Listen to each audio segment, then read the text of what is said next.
Kicking off the list at number 10, Superman's Secret. Ooh, so in Superman issue 300 back in 1939, we see the front cover of this issue and it shows in big text, "Revealed at last, the startling secret of how Superman fools the world with his Clark Kent identity." And you see Superman on the cover like, "Lana, look at my face. Do you believe me?" He's on point, like he's very aggressive. He's like, "I'm Clark Kent, look at my face." It's basically what we've all been thinking when we see this guy in his disguise. The whole issue is about how dumb the glasses disguise is. And it's pretty funny at first. But the thing that sucked was that he explained how his glasses are made from Kryptonian plexiglass and how that intensifies the low-level hypnotic effect. So people see him as Clark Kent rather than Superman.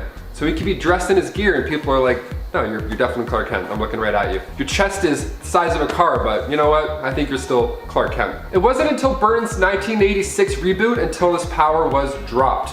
Thankfully. Because if they had kept that idea, then it would have made the comics where Bruce Wayne pretends to be Superman pretty unnecessary. Also, if Superman has these powers in comics or movies, that would just be hilarious. It would just be Henry Cavill at the bar in his Superman gear just flexing, then a guy pours a beer on his head while we're just staring at him in costume. That would have just been weird. That guy should have been punched out to space also. Forget about his truck being stuck in trees. He should have grabbed him and just went, gone. Number 9, One Punch Man. Superboy Prime punches through reality itself. It is one of the most talked about events in DC's comic book history, and it has fans split over the overall decision. Crisis on Infinite Earths happened and brought together all these Golden Age and Silver Age heroes into the same place. It was a move made to retcon certain plot points while setting up a brighter and certainly bolder future. So what happens when you lock Superboy Prime up in a pocket universe? Well, once he's out, he gets so mad that he punches, but he doesn't just punch a hole in the wall like your classic Kyle from high school. No. He punches through reality, creating the multiverse, bringing back the dead Robin from the 80s, Jason Todd, to life. And that wasn't the only change though when it comes to the multiverse collapsing. Like Elastigirl's resurrection, and then the other characters come back as if they had truly never died. Like we had Lynx, Reactron, Ventriloquist, Scarface, and Magpie. This punch also changed some major history with Joe Chill, which I'll get into later. The numerous versions of General Zod were also replaced by just the one version. So, what a mess. Just what a mess. Number 8, Catwoman's Origin. Okay, this one's super funny to me. So, Frank Miller released Batman Year 1, and it was this dark and gritty issue. And included with it had Selena Kyle's true origins. She lived life on the streets and resorted to work just to make ends meet. People loved this dark origin story. This was a superhero origin story. Then the New 52 released Catwoman 0 in 2011, and the origin went from dark and DC-like to just, well, this. She is seen as this amateur thief, and she has an epiphany while falling out of a window, and she smacks the ground quite hard. And then, out of nowhere, a group of stray cats appear and start to lick her back to life. Look at her face, getting all sticky. First of all, the sound. Second of all, the smell. Wouldn't be the best. Basically just doing what Tim Burton did, but on the page. No way. Number 7, The Last Crusade. We go now to the 2016 Dark Knight Returns, The Last Crusade, written by Frank Miller and Brian Azzarello. So off the bat, readers see Candy Forsythe and Len Wright on Good Morning Gotham. They rejoice over the fact that the Joker has been taken into custody again, but this time they look at Robin as he's just a boy.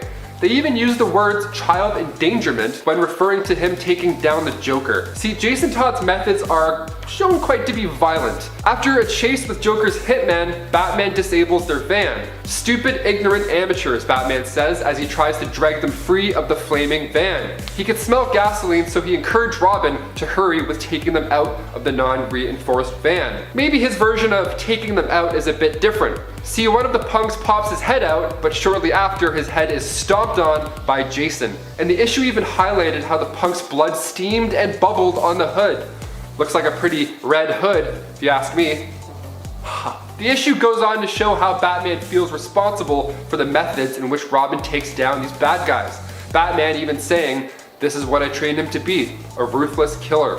And this is when Jason decides to handle some Joker business on his own. Number 6, Identity Crisis. Brad Meltzer's Identity Crisis was a 7-part issue released back in 2004. The first issue actually did really well with pre-orders, passing I think like 160,000. But come issue 2, fans weren't nearly as interested the first time around. There was a huge decline in numbers. Why though? Well, the cruelty of the content was deemed a bit too much for comic book readers at the time. It had basically turned into a murder mystery about the death of Sue Dibney. Fans weren't on board with how dark the story got with certain details, some drawing the conclusion that it was done just for shock value. Fans have said that every character involved in that comic was just ruined. So what do you guys think? Agree, disagree? Comment down below.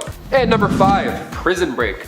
We go now to the Flash 164 from 1987, and the cover of the page shows Flash being put in the slammer. Ooh, the Flash is stuck in this mirror dimension where he doesn't exist, so there's a lot of questions floating around for the Flash. Now, instead of using his super speed to exit the station and figure out a game plan, he super kicks everybody's ass. I mean, this world thinks that all superheroes are evil. Way to prove their points right off the bat. The Flash even says, I gotta keep my cool, no matter where I am, I'm not gonna scrap with police. And then he immediately hoofs one of them in the jaw, breaking the shield guard on his mask. Number 4, what is love? More like, where is love? Green Arrow and Black Canary are an iconic couple, or rather, were. The two have been together since their early issues in the 60s, and then the reboot came along in 2011, and they weren't lovers anymore. What? For 5 years, readers had to watch them not be in love, and it was a weird time. Eventually, DC listened, and then when DC Rebirth happened, the couple was back together again. Now, this made fans happy, of course, but that was 5 years of storytelling, and now those issues are just scrapped.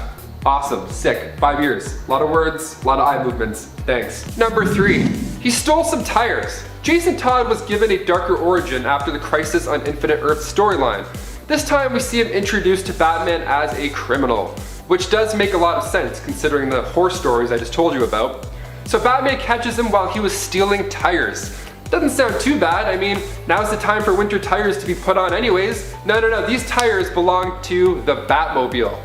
Yikes. So Batman wasn't too upset. In fact, he was kind of impressed. See, the Batmobile isn't an easy target. I mean, there are security systems in place to avoid a situation like being left with no tires at the beginning of a mission, which would be hilarious. This got the attention of Batman, unfortunately. Who knows, if Batman didn't catch him, maybe he would have turned out differently. Maybe he would have had a different upbringing.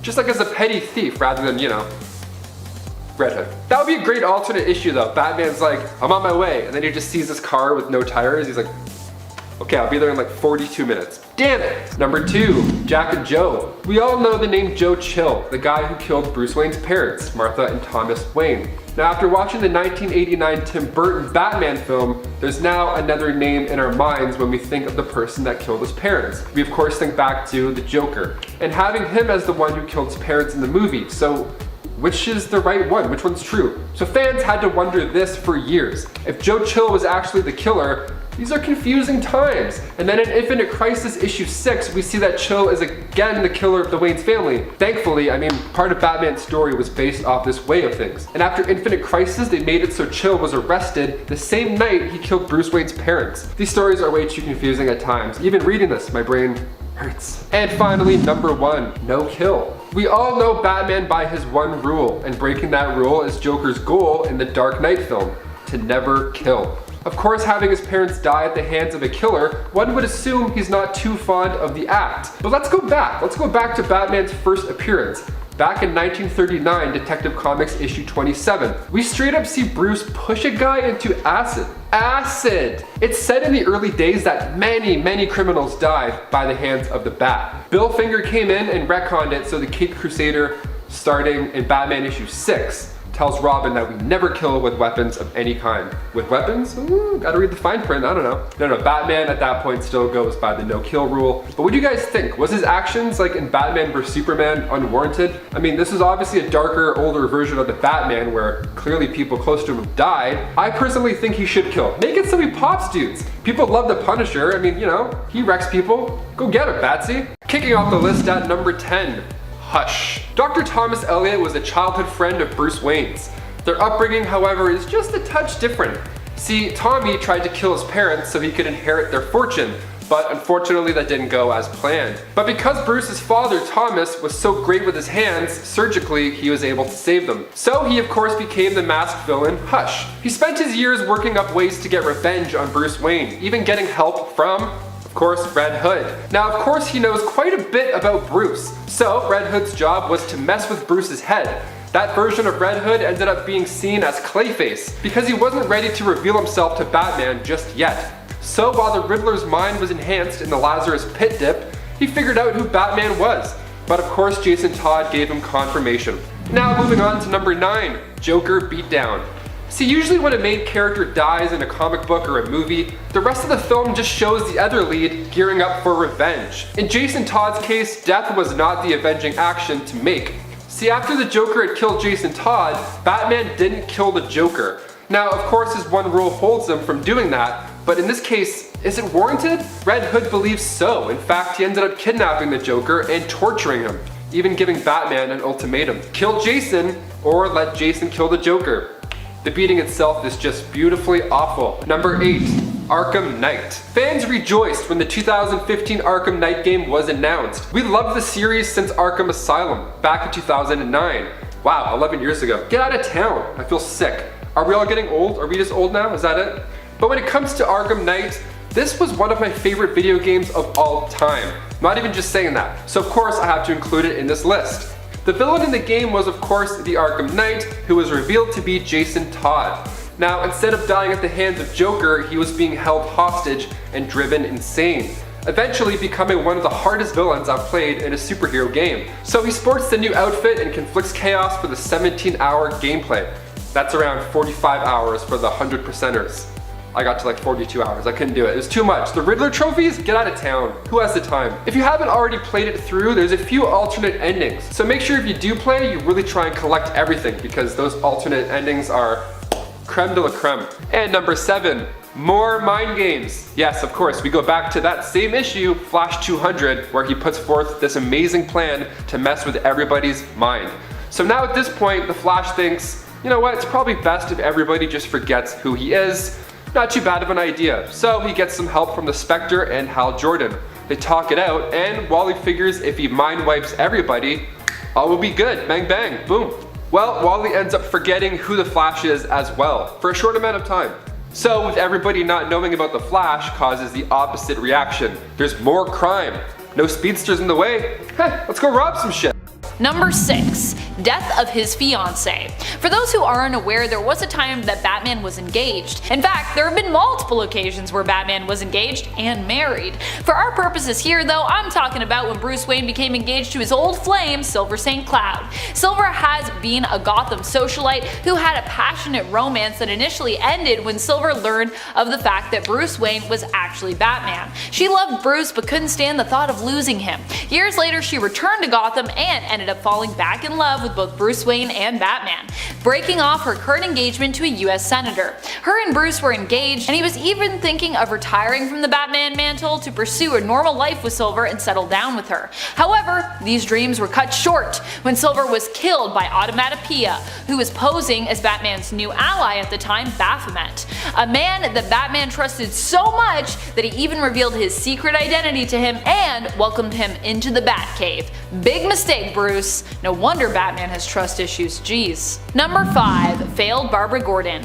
One of the hardest failings for Batman was when Barbara Gordon and her father, Commissioner Gordon, were successfully targeted by the Joker. Caught unawares, Babs found herself shot through the spine and paralyzed as a result of the attack. She was assaulted and tormented by the Joker, who took pictures of her in pain and undressed for the purpose of making her father insane. This all happened in Killing Joke, and though not all of the events of that story are canon, Babs' pain and becoming paralyzed were made canon.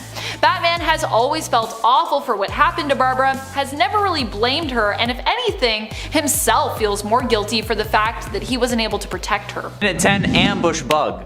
Ambush Bug is just an all-around terrible character, okay? His real name is supposedly Erwin Schwab, but he has mental problems that prevent him from truly understanding the reality around him, so even his true identity might be no more than a delusion on his part. His origin is also disputed, although the most commonly accepted origin is that Brum-El of the planet Schwab sent his clothes from his supposedly doomed planet, hoping that his wardrobe would survive, only to have it intercepted by a giant radioactive space spider. In the resulting crash, only 2 articles of clothing survived, one being the ambush bug suit, which was subsequently found by Erwin. His powers include the ability to teleport at will, which is never explained, and the uncanny ability to annoy everyone around him, even more than me talking about the Hulk on this channel. This guy also started out as a supervillain, and the original pitch, according to the creator, Keith Giffen, the same man who created Lobo and Blue Beetle, was, quote, Bugs Bunny as a villain. And I think that says it all. Number 9. Tasmanian Devil, the Hulk, Wolfsbane, Beast Boy. Characters that change into beasts are awesome, depending what they turn into. So when Hugh Dawkins turns into a were-Tasmanian Devil, it's just not what anyone was looking for. While it may seem super fitting for the Australian to turn into a marsupial, and while he may look somewhat cool, I don't know. For some reason, he has a giant T naturally appearing on his chest when he transforms, just to make sure you know that he is not a wolf, but specifically a Tasmanian Devil, because if he was a wolf, then he'd just be another werewolf character, and he's way cooler than that. He's a were-Tasmanian Devil. And that's cool, Mom! Oh, hold on, before we go on with the video, okay? You gotta come over to the new channel, my new channel, Minecraft Nightmare, okay? Look, scary Minecraft all the time. I know it sounds weird, but trust me, it's fun, okay? So come do it. Minecraft Nightmare. Link is in the description, I hope. And it ain't Nort. Some of us love an animal-themed superhero. Others love an animal-human hybrid superhero. However, those who find themselves to be fans of Squirrel Girl might not know about what is probably one of the worst DC equivalents, Nort, with a G. Originally a member of the Green Lantern Corps, which doesn't really mean much since there is literally a Green Lantern that is just a planet, Nort eventually became a member of the Justice League Antarctica, which by name alone indicates how meaningless it is in the overall JL hierarchy. And while his character may have been made as a joke, being stupid and incompetent by trade, it is still surprising just how bad he truly is. I mean, he's a red dog human, for God's sakes. Like, how do you come up with this design? Who thought that this would be a good idea? Number 7. Faith. When the original Justice League was teleported thousands of years into the past, a new Justice League was formed, and Faith was one of those premier members. Only she was more like the member. See, the problem with Faith was that she solved pretty much any problem. She would almost always show up with some new power that was exactly what the League needed at the time. When she was part of a Black Ops team before the Justice League, she was literally nicknamed the Fat Lady. She ain't fat. It was a reference to the saying, "It ain't over till the fat lady sings," because literally whenever she showed up, the fight was over. So then what's the point of having a team at all? Fans found her boring, and she was basically just a plot device. A waste of a powerful character, if you ask me. Number 10, the football game. To kick off this list, pun intended, we go back to the golden age of comics with Jay Barrick to Flash Comics issue 1. So back in the 50s, the issue opens up with Jay trying to get the attention of Joan, but she's not interested, all because he sucks at football. In her words, she even says, "A man of your build and brains could be a star." Bull Trident's hurt. Oh no, whatever shall we do? Haha. And then in comes the super speedster just to ruin the game for the rest of the guys who've trained for like 16 years of their life to get there. And I love how happy he is too at this moment. Like, he's clearly been waiting for this his entire life. Like, he just flies through touchdown after touchdown after touchdown. One guy on the other team has the right idea. He straight up quits. And the game ends being 65-30. I mean, save some action for the rest of us, Jay. We warmed up for like 2 hours, come on. Number 9, Super Kids. Nothing beats a family outing. Either that means a trip to the movies or battling monsters with your super kids. That's right, once Wally West and his family returned from a fun little Speed Force trip, his kids had powers. How fun. Now, being so young, there's the Incredibles type question. Should they be allowed to be superheroes? Well, in the Flash Volume 2, issue 233, Wally comes up with the mindset that speedsters age differently, and sometimes it's hard to understand how much longer they have to live. So Wally thinks it's best to let them do what they want because YOLO, am I right? And it's a pretty cute issue, like the kids are eating peanut butter and jelly sandwiches, trying to fuel up for the fight. In the first few pages, Iris even admits that she stole the sandwich from a fat kid, so everybody wins. Those are her words, not mine. God, I should add another point to this list just for that line. What a savage. Number 8. What happens in Vegas? Doctor Strange Damnation is a 4-parter that puts Mephisto and Doctor Strange in the most epic game of blackjack. Yeah, you thought Casino Royale had like the high stakes?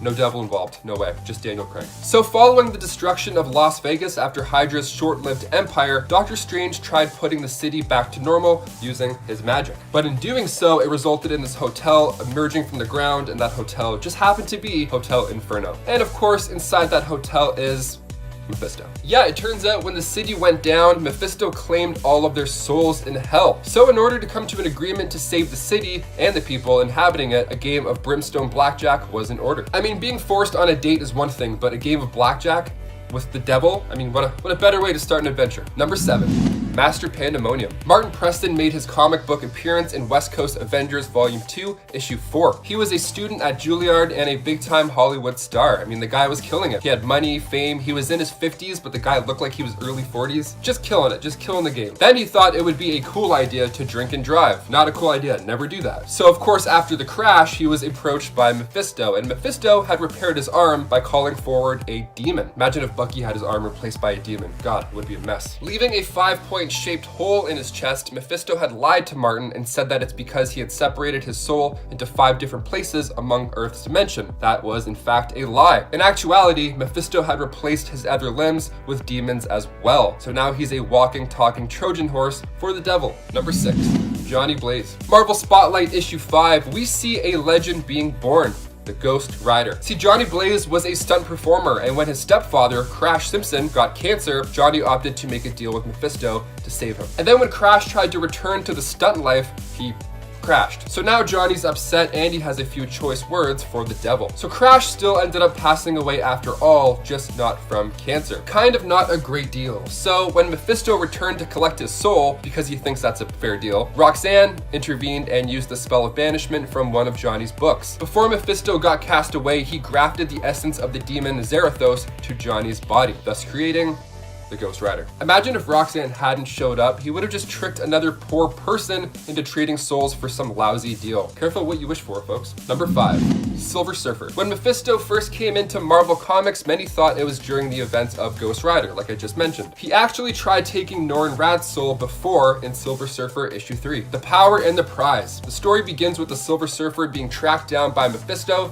because he's drawn to his power and nobility. What a perfect soul to take. The guy's great. He sees him as an obstacle, of course, because he's the Silver Surfer and he's amazing. So Mephisto captures Norrin Radd's love to use as bait, but the Silver Surfer beat him down. He's one of the few Marvel heroes that actually had defeated Mephisto. So honestly, if the devil ends up showing up in WandaVision at some point, I wouldn't be surprised if the Silver Surfer is next up shortly after. I think we're gonna go more cosmic, especially with Thor 4. Definitely with Thor 4. Number 2, assassination attempt. We all talk about when Peter hit Mary Jane in the midst of a fight between him and Ben, but few people seem to recall that Peter also tried to kill Mary Jane during the events of the Clone Saga. So it wasn't necessarily his fault here, as he was programmed, brainwashed into doing so by the Jackal, but it still makes for a horrific experience for Mary Jane either way, who at the time was also pregnant with their child. Terrified, she was forced to flee from Peter, running for her life and seeking help from anyone she could find, any of Spider-Man's hopefully superpowered allies. Basically, the Clone Saga was just a really hard time for MJ and pretty much everyone else. It was just a hard time. Number 1. Baby was taken. One of the worst things to ever happen to MJ was when she was tricked into believing that her and Peter's baby was born stillborn. Mary Jane had a complicated and challenging pregnancy, and it was even implied that her baby would be born with powers, or develop them over time, possibly even being born a mutant. While out at a restaurant, Allison Mongrain, working for Norman Osborn, slipped something into Mary Jane's food, which resulted in her going into labor. She was then told the baby that she gave birth to was actually stillborn, when in reality the baby was not dead but lived and was kidnapped by Mongrain and delivered to Osborn, who paid her to take the baby away to Europe, never to be seen or heard from again. It's later suggested the child perished, but there isn't really much explanation as to why Osborn did this, especially so secretly, without MJ and Peter really ever learning of what truly happened till much later. It more feels like this was part of an unresolved plot that someone was writing, and the writers just really didn't want the young couple to start a family, so they were like, I guess we'll just leave this, and their baby's gone. The end. Wow, some of these are seriously pretty terrible, especially MJ believing that she gave birth to a stillborn baby when she didn't. That's messed up. And this is only some of the traumatizing experiences that MJ has lived through across the multiverse and throughout comic book history. And number 3. Gwen Stacy's death. This one left average moviegoers stunned in theaters when The Amazing Spider-Man 2 hit the big screen. We finally see the death of Gwen Stacy, and it's beautiful. So of course this comes from the comics, specifically in issue 121 of The Amazing Spider-Man. The Green Goblin ends up dropping her off the Brooklyn Bridge, and although Peter has his trusty webs, sometimes the angle just doesn't quite work out, and Gwen's neck ended up snapping from the momentum. So this happened in the movie as well, and Eagle Eye fans could spot the clock tower in The Amazing Spider-Man 2 striking 12:10, which references issue 121. And the way the web shot out like a hand too, I mean, really? Right in the heart. This scene's amazing. I mean, of course it's really sad, but the music, the way it's shot, really drives this part home. I mean, it's sad that this scene was one of the last ones we got from Andrew Garfield's Spider-Man run. Sure, the movies weren't as good as the new installments, but it would have been nice to see where this Spider-Man went after this dark moment. Would have been pretty dark. We'll never know. I mean, maybe multiverse stuff. We'll see. And number 2, immobile inertia. So at the start of this video, I mentioned the name Bart Allen. Bart is the grandson of Barry Allen. Now, at this time, there's nobody like Barry or Wally to take the mantle of the Flash. He skipped the whole teenage years thing and went right to being an adult. Speedsters are wild, thus becoming the Flash for a small amount of time. Because the evil speedster Inertia, aka Thaddeus Thawne, killed Bart Allen. This evil clone of Bart Allen is responsible for him being gunned down. So when Wally West returned, he was pretty angry. But instead of killing him, he freezes Inertia, making him this sentient statue, and added to the Flash Museum, just blinking and breathing for eternity. Of course, staring at Bart Allen the whole time. Quite the punishment, I like it. I'm here for it, as the kids would say. And finally, number 1, Flashpoint. One of the biggest upcoming DC movies, and for good reason, the Flashpoint storyline, where the Flash tries to go back in time to save his mother from dying her tragic death. Not a bad idea at all. I'd probably try and do that too. This story was released in 2011, written by Jeff Johns and Andy Kubert, and starts with Barry waking up with no Flash powers. Interesting. In fact, the Flash doesn't even exist. Everything has changed. His mother, Nora, was still alive. Score! And his father, Henry, died 3 years prior. Not score. Yeah, in his own timeline, his father's actually alive. He's just in jail. There's no Justice League at this point, and Superman isn't even in the picture. The best part?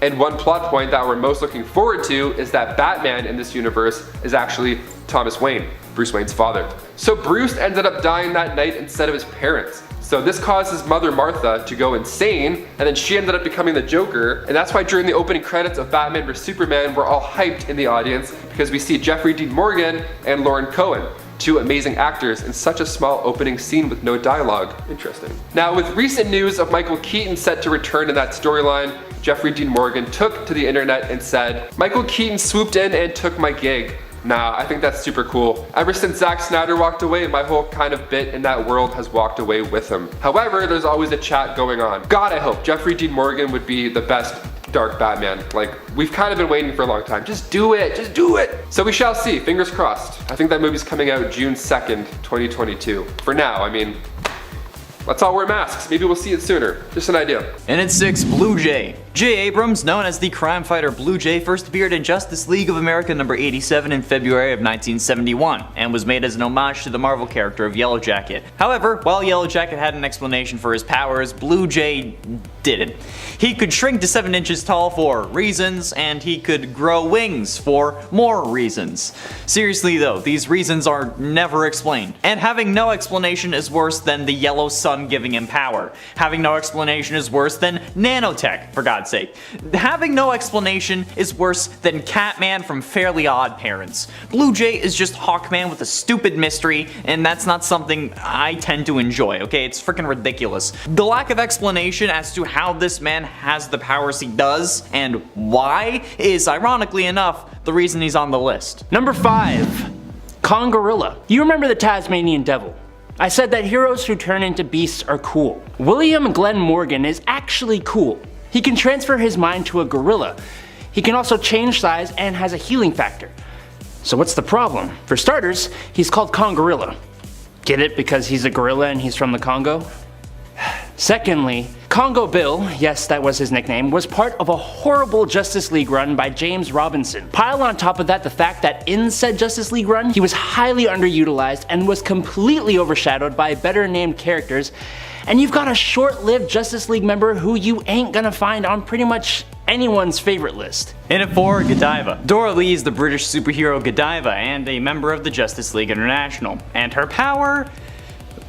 Prehensile hair. Sometimes called psychokinetic hair, prehensile hair is a term used to describe the ability of some characters to move their hair in impossible ways, kind of like a tail. Not only can the character move their hair, but they can also use it to wrap up opponents, knock out armored thugs, and contend with larger enemies. But you know what? That isn't even enough for me to consider her a decent Justice League International member, okay? Because like, what? Basically, this is Rapunzel so blasted out that she whips her hair back and forth like Willow Smith and thinks that she's controlling her hair with her mind. Her power reminds me of how like every single time you're trying to cuddle up with a girl, but like no matter what, you always have hair in your face and it's never comfortable because there's at least one strand of hair is always comfortably on your face, but you're not comfortable. The hair is comfortable, but you're not. Number 10, he became the fattest man on Earth. This bizarre storyline is from 1960, and in it, the evil Gorilla Grodd has transferred his consciousness into human form to confront the Flash. He shoots Flash with a radiation gun that causes his body to absorb excess moisture from the air, making Barry swell up like a water balloon to an alarming and uncomfortable looking size. Not only that, Grodd also erases his memories and sells him to a heartless sideshow owner who puts Barry on display and charges people to come and see the fattest man alive. I can only imagine how cringy it would be to try and read this story today and take it seriously. We get to see a deeply depressed Barry, exploited, embarrassed, and dejected, with little kids pointing and laughing at him. Thankfully, he does eventually recover his memory and his figure. Hey guys, if you like these videos and you want to see more, be sure to take a second and hit that like button. Number 9, his face was disfigured. Not everything on this list is cosmetic, but we'll get into the more emotional suffering later. For now, let's talk about the time Big Sur punched the Flash's lights out. Big Sur is one of the Flash's lesser known villains, but he has some super strength and lands a clean, super powered blow right in Barry's face, and the signature speedster passes out in the bushes at the park. 2 kids happen across his body and recoil in horror when they take a peek under his mask. His face is so smashed up it's barely even recognizable.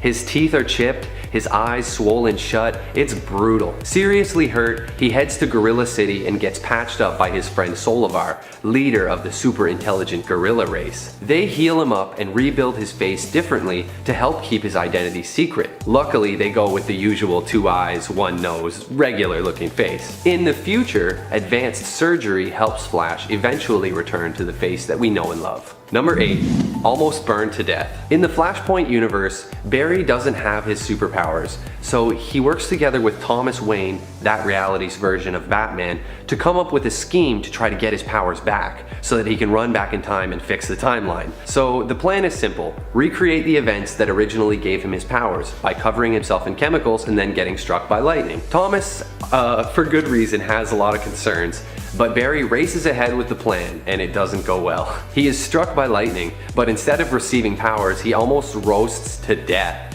getting third-degree burns all over his body. Thomas bandages up what's left of Barry's skin while he screams in agony, and we see Barry lying on a gurney, soaked in blood and covered head to toe in bandages. It is a bit of a gruesome scene and definitely inspires some sympathy for the Flash. Number 7. Captured and tortured. In Crisis on Infinite Earths, a lot of things got really cranked up. Many heroes were pushed to their limits, and good old Barry is no exception. The Flash gets captured by the Anti-Monitor, and then mentally tortured by the evil Psycho Pirate, who has the ability to manipulate emotions. Barry endures this for weeks, with Psycho Pirate forcing him to relive his worst memories and emotions over and over again. We see poor Barry cowering in the dark, terrified for his life, forced to watch as his fellow Justice League member Red Tornado is killed right before his eyes. When he finally breaks free, he's been through so much emotional turmoil, he goes buck wild with rage and beats on Psycho Pirate until he begs for mercy. Definitely a low point for the Flash. Number 6. His wife Iris West was killed by Zoom. Since the first appearance of Barry Allen in 1956, he's been paired up with Iris West, another DC power couple like Lois and Clark. They've been married and had all kinds of relationship drama. While she's attending a costume party dressed as Batgirl, Zoom waits for her in the kitchen, and when she comes to get a drink, he kills her. Using his speed powers to vibrate his hand at turbo speed, he passes his hand through her skull and does fatal damage to the molecules inside her brain. This causes instantaneous death, and the tragedy of it all is devastating for Barry. Later in the story, his true love is brought back to him through some time travel stuff and reincarnation, but it's still a seriously heart-wrenching moment for the Flash. Number 5. He killed a man. After the death of his first wife, Barry eventually met and fell in love with Fiona Webb, and the two dated on and off. She worked for a senator named Creed Phillips on his election campaign. When Creed is revealed to secretly be the villain Eradicator and later dies, Fiona and Barry realize through the whole ordeal that they really do love each other and decide that they're going to get married. On the day of the wedding, the Reverse Flash, Professor Zoom, shows up again and attacks Barry. The two race across the city fighting each other, but when Zoom switches his focus to Barry's fiancée, Flash goes into a rage and he runs up and grabs him by the neck from behind. Unfortunately, the sheer force of this alone snaps the villain's neck and kills him, and Barry is racked with guilt over having killed someone. The city even has him stand trial, and his longtime friend Wally testifies against him, saying Flash should have done more to stop Zoom without killing him. It's a real low point for Barry, and he's forced to flee to another time period. Number 4. His nephew Wally died. If suffering all this physical and emotional pain wasn't bad enough, Barry has also seen the death of his beloved nephew Wally West. Wally and his aunt are driving, racing to stop Iris's brother from killing the Flash. They end up getting in a car crash on the way, and not wearing seatbelts, the results of the crash are pretty brutal. Iris is left permanently paralyzed, and Wally is thrown from the vehicle. Barry arrives to see Wally's lifeless body on the road, and Iris being loaded into an ambulance. Flash blames himself for not being able to stop the accident, and the death of Wally sends him into a dark period of sadness and guilt. Number 4. Death of Jason Todd. The loss of Jason Todd hit Batman hard. And who is to blame? Those who voted for him to be killed. It's your fault. Well, actually, it might not be your fault. You might have not been alive, or you may have not voted. Anyways, some people don't even believe the vote was real still, that it's all a conspiracy. And yet, I digress. Why this was so hard for Batman was because Jason Todd, of course, was both his ward and his Robin. Though the two had a falling out previously, Batman ended up teaming up with Todd once more to help him find his birth mother. Although they found her, it was revealed that she was involved in a plot with the Joker, which ended up resulting in both her and Jason's death. Batman would never forgive himself for what happened to Jason, and when Jason returned from death, it was made evident that Jason likely wouldn't ever be able to fully forgive Batman either. He's like, I died because of you, because you didn't save me. Which, you didn't save him, so I guess sort of fair. Number 10 was tricked into making out with Ra's al Ghul. In the Batman Beyond series, Ra's ends up having to face mortality and jump ship when it comes to his body when it becomes so broken that the Lazarus pits can no longer heal him. He decides to take Talia's body for his own. Not content with being in the body of his daughter, a woman, he comes up with a plot to get Bruce's old body, which he then plans to make young again using the Lazarus pits. This plan involves Ra's posing as Talia in order to seduce an elderly Bruce Wayne, making him believe that Talia has found the secret to youth and wants to share it with Bruce so they can be together. Oh, how sweet. This plan also ends up involving Ra's and Talia's body though making out with Bruce, which was not something that Bruce signed up for, especially when he finds out, wait a minute, so when I was kissing Talia, I was kissing her dad? Ew. What? What? So crazy. Number 9. Losing his fortune. While we haven't explored the full ramifications of this blow yet, it's likely going to end up being a doozy. Everything that Batman has become was all because of his fortune, and over the years and Tynion's run, he's also become more and more reliable on his utility belt and his fancy gadgets. Batman might just be a man, but his billions have backed him up time and time again, acting as a stand-in often for his lack of superpowers. So what happens when Batman loses all that? In Joker War, Batman was targeted by the Joker and his new number 1, Punchline. He lost his money and for a while his sanity thanks to Punchline's specially formulated Joker venom. TM. This made it hard for Batman to regain control of Gotham, but not impossible. In the end, he realized he needed help and reached out to the Bat family, who helped him regain the city. After Joker was defeated, Bruce decided to let Lucius Fox keep the money as a consolation and a reward for all the years of hard work, as well as, some payment for his time being tortured at the hands of Punchline and the Joker, which was pretty terrible. Honestly, Lucius, you deserve that money. Lucius accepted this offer but told Bruce he wanted no more part of helping him with Batman. Lucius Fox was opting out of that crazy world, so if Bruce wanted to continue, he was on his own. No millions and none of Fox's fancy tech. It'll be interesting to see how much this sets Batman back and how he fights to overcome this challenge. Before we move on, just a quick reminder to click that like and smash that subscribe if you haven't already. Go on, do it, and let me welcome you to the top 10 nerd family! Welcome, welcome, welcome, confetti balloons. Number 8. Bane breaks Batman. This is a pretty terrible one, and yet it's not even the worst point, especially considering Batman did eventually heal and return from this. In Nightfall, we see Batman faced with multiple villains in one night. He's run down and tired, which is when Bane strikes, attempting to take Gotham from the Bat. In an iconic and devastatingly memorable moment, Bane breaks Batman's back, ultimately destroying him. Fortunately, Bruce would recover and return as Batman, but he would need someone to take over for a time.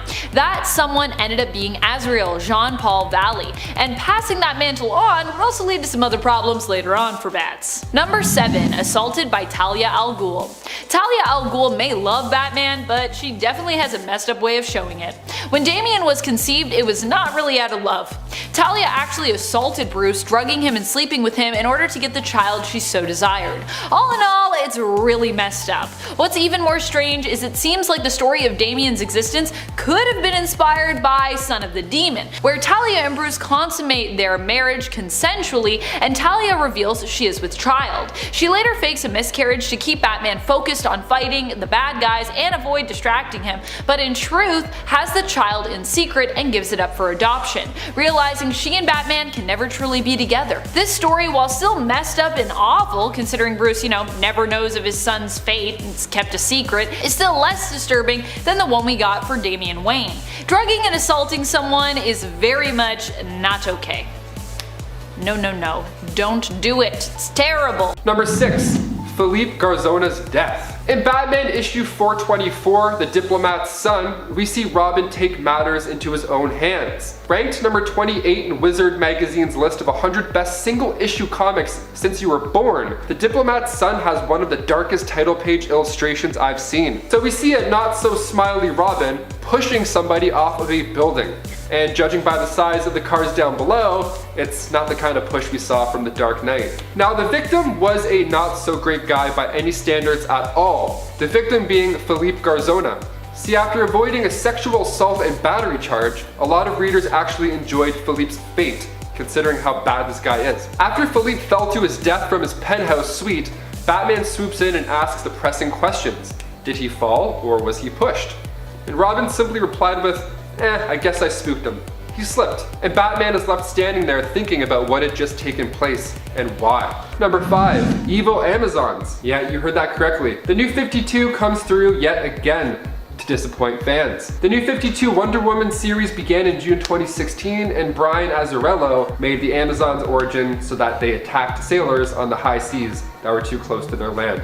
Okay, and if that wasn't bad enough, Azzarello even went so far as to make the Amazons murder these sailors and then toss their bodies in the water. And if they have any sons, well, those sons are being sold right into slavery. I don't think we'll be seeing this in the Wonder Woman sequel. I mean, maybe? Imagine if they went from like the first movie to like a band of hardcore pirates just whipping people off boats. Get out of town. The Wonder Woman Clay origin was preferred over the new stuff. These false memories that were written to her story were liked. I mean, rightfully so. Number 4, Jason and Grayson. Following Infinite Crisis, DC released a comic in 2006 titled 1 Year Later, which, as you would guess, shows where our heroes and villains are exactly a year afterwards. So Dick Grayson moves to New York and then he sees that Nightwing is there.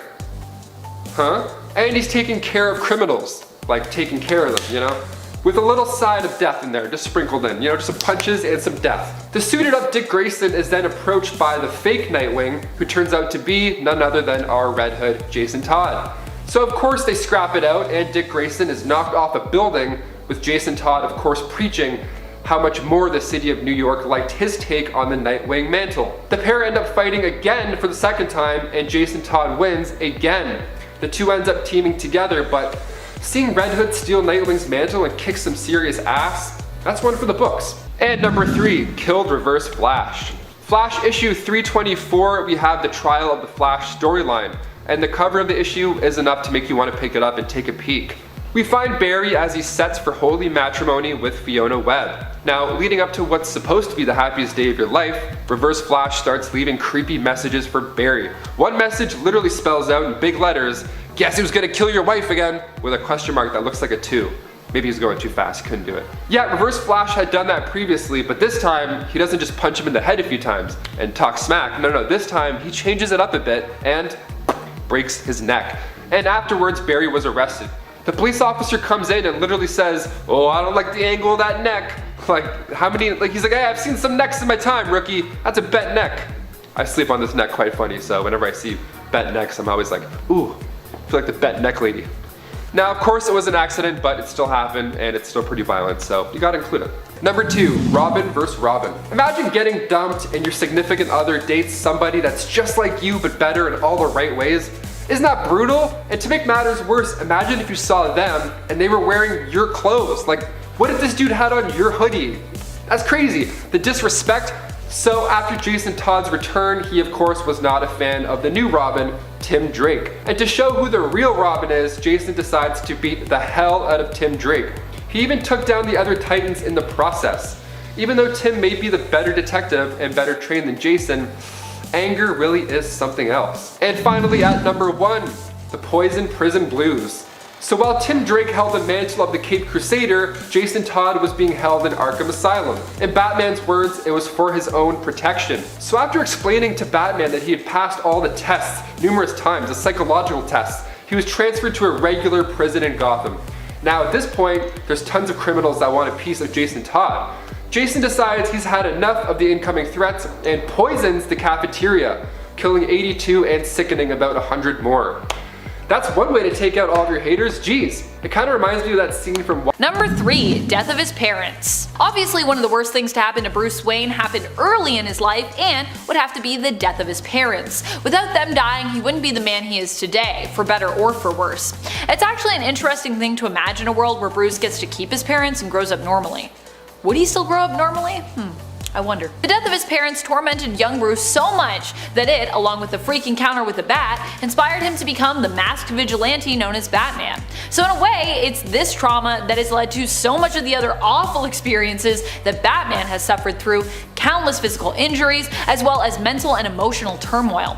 Not only that, but the loss of his parents has been a trauma that Batman has never healed from and has carried throughout his entire life. Number 2. Death of Alfred. Although his parents' death changed him forever, he was left with at least one father figure to help him carry on: the faithful family butler, Alfred Pennyworth. Alfred served Master Bruce, but also took care of him and raised him, acting as a father to him. Alfred has come in harm's way a few times in the comics, but one of the most devastating blows that both he and Master Bruce had to suffer came when Bane full-on killed Alfred, snapping his neck. Bane was working to break Bruce fully, and this was just another part of his master plan. He even was part of Catwoman kinda leaving him at the altar, which is another terrible thing that happened here. Bane had taken Alfred hostage and told the Bat family to stay away or else. Damian, however, didn't listen, believing he could take Bane down himself. When Damian failed, Bane killed Alfred, and in so doing, broke Bruce's heart. Number 1. Tortured and killed on repeat. When Joker received 99.9% of Mr. Mixia's Pidalix power, he used it to wreak all kinds of havoc.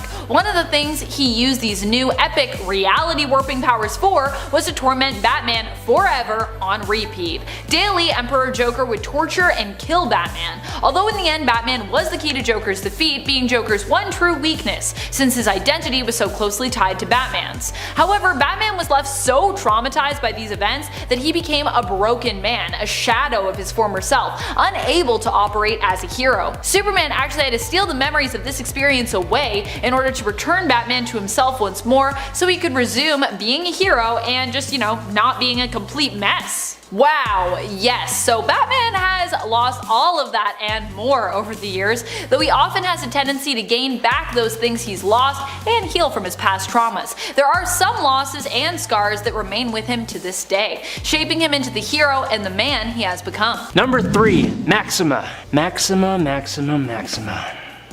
You had the potential.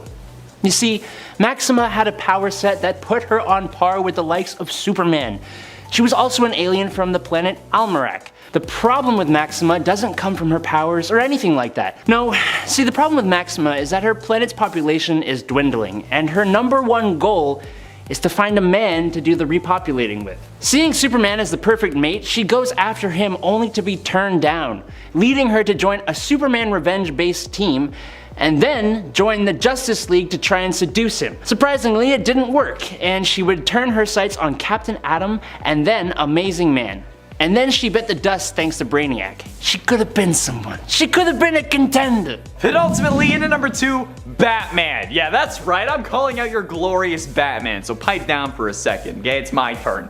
While being one of the founding members of the League, Batman has had some serious trust issues that bring down the team. Mostly I'm talking about his whole various plans to bring down the members if they end up going rogue thing. An understandable concept in theory, but I mean it doesn't really go over well considering how Ra's al Ghul steals the plans and then puts them into action. While yes, he isn't as bad as some of the other characters on this list in their contexts, in this context, he really does screw up. I mean, if they weren't the protagonists and their deaths wouldn't result in the loss of millions of dollars for DC, they would not have been able to stop Ra's from wiping out every League member and just taking the whole League off the board. Let's be realistic here, okay? Batman may be good at what he does, but he's not a good teammate. Batman is amazing at whatever he's doing at the time, unless that thing is being on a team, in which case he kinda sucks. And it's, you know what, he's one of the worst Justice League members because of this. Get mad all you want. Deep down, you know I'm right. Number 1. Mystique. More like mistake. Look guys, I know it was a bad joke, okay? Everyone here told me it was a bad joke. I'm trying to do better. I will do better, okay? I'm sorry. Everyone loves a comeback story. When Mystique, a woman named Seong Barclay, first came on the scene, she was a pretty low-tiered villain. She wore the armor of her late father, which gave her a masculine-looking physique while in the suit, and she had energy-projecting abilities. Eventually, Martian Manhunter recruited Mystique for his Justice League task force, which, I mean, how could she say no? Maybe if she took into account her claustrophobia. Superheroing doesn't necessarily bring you into confined spaces, that's fair. But when there is a possibility of being put into a spacecraft and going off into space, that's when things get a little problematic. And it's what they did. when the Justice League Task Force had to go into space and Mystique panicked. She shot a hole in the craft and got sucked out into space, ending her short-lived membership on the Justice League Task Force. I almost feel bad for her. Not really, almost. Number 3, parents dead. Things weren't always this way. Maybe it was the success of Superman or Batman stories, but either way, when DC rewrote the Flash's backstory in Rebirth, they gave him the old cliche tragic past. In this new version of his history, his mother Nora is brutally murdered when he's a child. Not only that, his father is wrongfully sent to prison for the crime. And if that wasn't bad enough, his father dies in prison before he can be proved innocent, and the Flash goes through it all alone. It's only later in life that he learns it was the Reverse Flash, Professor Zoom, that murdered Nora and framed his father Henry for the crime to ruin Barry's life. Ironically, the plan backfires, and these events lead to Barry becoming a forensic scientist for the police, and then later becoming the hero known as the Flash. Number 2, returns to the past and allows his mother's death. Alright, we've seen a lot of stuff. How could it possibly be worse? Well, one time, Barry woke up in an alternate reality where his mother is still alive. In the Flashpoint universe, his mother is alive and his father was never framed for murder. It sounds great and Barry gets a nice touching reunion, but there's actually a bunch of other stuff in this universe that's different too. Like Bruce Wayne was killed instead of his parents. On top of that, in this universe, Wonder Woman and Aquaman have basically caused a huge war in Europe, causing massive destruction and devastation. Barry decides he needs to reset the timeline, even though it means losing his mother again. Barry does do the heroic thing in the end, and sacrifices his own happiness to put everything back to normal. Number 1, sacrificed himself to save the multiverse. In the crossover event, Crisis on Infinite Earths, Barry makes the ultimate sacrifice, his own life. The Anti-Monitor has constructed a giant antimatter cannon to destroy the various Earths, and Barry does what he has to do to stop it. He runs against the antimatter to destroy the weapon, running so fast he's going back through time, reliving his memories as his body disintegrates. The pain becomes so intense at one point that he cries out for help with nobody to hear him. He reminds himself that there is always hope, and he keeps pushing even as his body is breaking down completely. He leaves us with a final message, that we must save the world, and Barry Allen dies a hero. This version of him anyways. Number 10, rendered Eros powerless. It's got to be hard being the brother to Thanos. Just ask Eros, aka Star Fox, about it, and I'm sure he'll tell you as much. Star Fox is often presented as being a hero in the comics, and yet despite his own reputation trying to do good at least, he has to live in Thanos' shadow. Of course, Eros has done some questionable things in the past as well, but I still can't help but feel a little bad for him. During the 1991 Infinity Gauntlet miniseries, while Thanos threatens Marvel's greatest heroes, Star Fox is taken prisoner by his brother, who basically rendered him powerless and makes him watch as he torments his fellow superhero colleagues and friends, eventually killing many of them. Though of course, they would return. That is what it's like to be the brother to the Mad Titan though. He takes the phrase of sibling rivalry to a whole new level. Number 9, kills his own servants. Thanos is not even above killing those who serve him. He has obviously without much remorse killed his own adopted daughter Gamora before in the comics, and in the Marvel Cinematic Universe, although it pained him, he also chose to sacrifice Gamora to get his way and complete his plan. The Black Order, however, are not usually people who betray Thanos, unlike his traitorous daughter. They are usually loyal to a fault, having been tested over the years by Thanos and chosen for their strength, ingenuity, and ruthlessness. However, sometimes their own greed for power gets the best of them. Such was the case when Corvus Glaive ruled the Black Quadrant in Thanos' stead and was made to end his own life upon Thanos' return for basically doing so. He was like, I was just keeping the seat warm, and Thanos was like, nah, I don't believe you, you're dead. Before there was the Black Order, by the way, there was the Butcher Squadron as well, a team which Thanos assembled but would actually choose to murder members of at random for his own reasons. Not really a guy you want to serve, I don't think. Number 8, killed his father. Mentor is known in the comics as Thanos' father. Alars, aka Mentor, has felt deep and intense guilt for years over his son's actions. At times, Mentor has even tried to intervene to try and fix the disaster and bloodshed that Thanos has wrought. In the end, Thanos grew sick and was dying from an unknown and seemingly uncurable disease. He turned to his brilliant father, an accomplished scientist, for a cure, after exhausting every other option he could think of. Mentor was forced to help Thanos when he threatened the other scientists' lives and the lives of their families who resided on the moon where Alars was living. When pressed, however, Mentor shared that a cure would take years to find, if there even was one, and that he was happy Thanos was finally dying. He only regretted not killing his son himself years ago. This outburst resulted in Thanos having an outburst of his own, and he murdered his father in response. It's not a great relationship.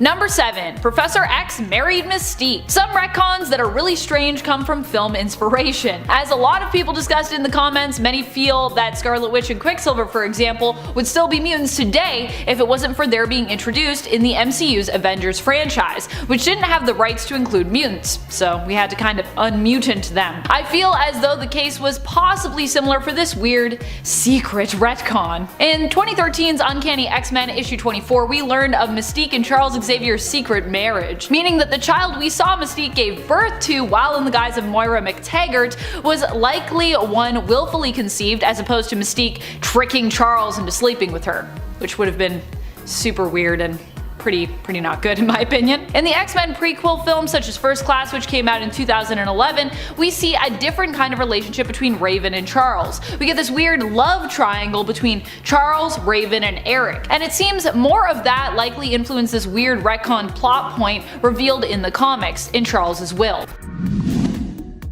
Number 6. Ugly equals evil. That's what Thanos' retcon taught us. Yep. Thanos' backstory was added in detail in the series Thanos Rising, and what many fans were surprised to learn was that his mother was apparently driven mad by her newborn baby's hideous appearance, and because of his appearance, claimed that she needed to kill him. That's pretty terrible. She sensed basically that because he was ugly, he would also be supremely evil. And the really shocking part of this was, of course, that she was right. But also, what the heck? Just because you don't like the look of your baby doesn't mean it should deserve to die. Fortunately, a retcon was later added to fix this when it was changed to it not being the baby's appearance but to a specific deviant gene in the child's genetic code that concerned both of his parents instead. Still, not great, just analyzing your baby's genes and being like, we already know you're gonna be evil. But it's better than it just being about the ugliness in appearance as the pure reason for condemnation, I guess. Number 5. Spider-Man's non-sister. So this is kind of another retcon that for me is similar to Nadia's. I like the idea of this character, but the whole story involving her is, well, it's pretty wacky. Teresa showed up in Amazing Spider-Man Family Business claiming to be Teresa Parker, Peter's sister. She believed she was the daughter of Richard and Mary Parker, Peter's parents, and we got a few cool adventures with her, assuming this belief to be true. She was retconned into existence, but honestly, I thought she was kind of a cool retcon to add in, so I was cool with that. However, things got weirder when we learned that the secret sister we'd never heard of till now was all a lie, and that Teresa actually wasn't who she said she was, despite what she herself had been manipulated to believe. It was all a trick, and Mentalo had manipulated Teresa into believing it herself. It was all part of Kingpin's plan to basically lure Peter to a tomb. And we don't actually even know who Teresa's parents are now. It's still a mystery. They even manipulated how Peter saw Teresa, making her appear more like him, so she'd look more like his sister. It's weird. I wish she was actually his sister. That would have been cooler, I think. Number 4. Peter and MJ's marriage never happened. During the story One More Day, Peter made a pact with Mephisto to ensure that his Aunt May would live. Part of this deal was also that people would forget Peter's secret identity, which was currently out in the open. Although it wasn't like a bargain part of the deal, it was just a thing that would happen. But what did Mephisto want in return for this? Peter to never be a hero again? Did he want his soul? No.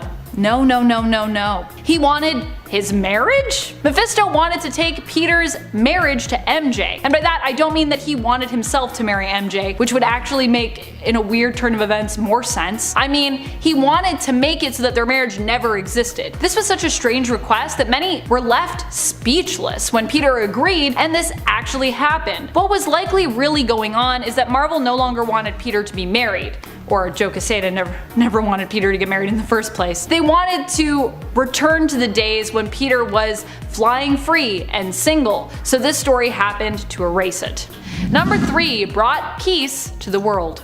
If you don't know Cosmic Ghost Rider, here's the abbreviated version of his backstory. He's basically a superpowered Frank Castle from an alternate world where Thanos killed everyone. He is the power cosmic and is also a spirit of vengeance and a Ghost Rider, likely the last one. He's also been around so long and alone for so long that he's pretty mentally unstable. He was one of the last to stand against Thanos, but eventually ended up joining him because there wasn't really anyone else left to fight alongside, and he realized he couldn't beat Thanos at the end of the day. Cosmic Ghost Rider first appeared in 2016's Thanos series and would get a few mini-series of his own thereafter. His self-titled series shows him stealing baby Thanos so that he might raise him to be better, thereby preventing all the death and destruction we've come to know Thanos for. But even with Cosmic Ghost Rider's insane but well-meaning influence, we learn Thanos cannot be fixed. At first, CGR thinks he succeeded, but he later learns when he runs into Thanos from the future that his Punisher Thanos of a son has somehow grown up to be an even worse tyrant than without his influence, proving that even when people try to raise Thanos right and try to prevent him from becoming some crazy tyrant, it will still always end badly. Thanos forcefully brought peace to the world, and when others resisted his rule, he killed those who opposed him and created internment camps to keep the rebels in. Number 2. Scarlet Witch and Quicksilver were never mutants. If you have been subscribers to our channel for a while, then you likely saw this one coming from a mile away. A list of the worst retcons with Amanda hosting it?